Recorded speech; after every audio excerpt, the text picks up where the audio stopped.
Rapid habitat destruction and the climate crisis are driving Australia's precious native animals and their natural environment to the brink of extinction. Reports confirming the distressing state of this continent's unique environment speak to a reality First Nations people and scientists have long cautioned about. Our natural world is running out of time. Former governments have chosen to continue subsidising harmful and unsustainable industries at the expense of natural ecosystems that are now on the verge of total collapse. Every living being across this country will suffer the impacts. More than 6.1 million hectares of primary native forest have been cleared since 1990, with even more clearing underway.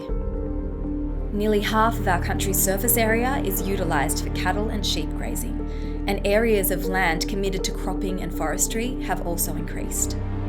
The presence of hard-hooved animals on the landscape has led to soil erosion, and their grazing of native shrubs has dramatically reduced available food sources and habitat for native wildlife. All the cattle that came in here and just destroyed the area, and they destroy and eat all our native food here, even our native grass, so our wurra cannot eat. Across the country, manure is polluting water systems, causing algae blooms and depleting oxygen levels, endangering not only fish life, but the entire ecosystem. Native animals cannot drink this water.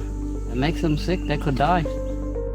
Our oceans are also suffering. Coral bleaching across the Great Barrier Reef and ocean acidification, causing the decline of juvenile coral, is nearly at crisis point.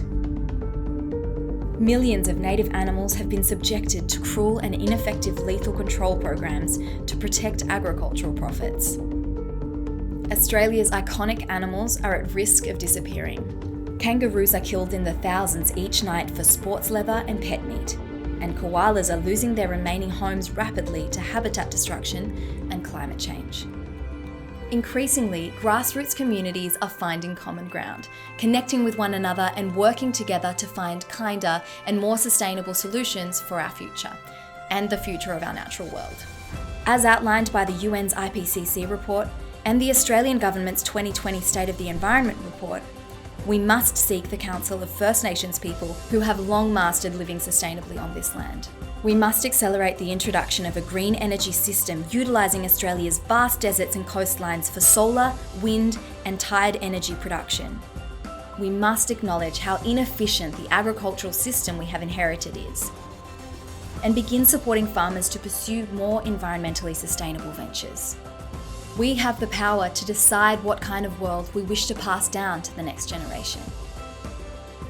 Join a growing community of people dedicated to the preservation of this country's natural beauty.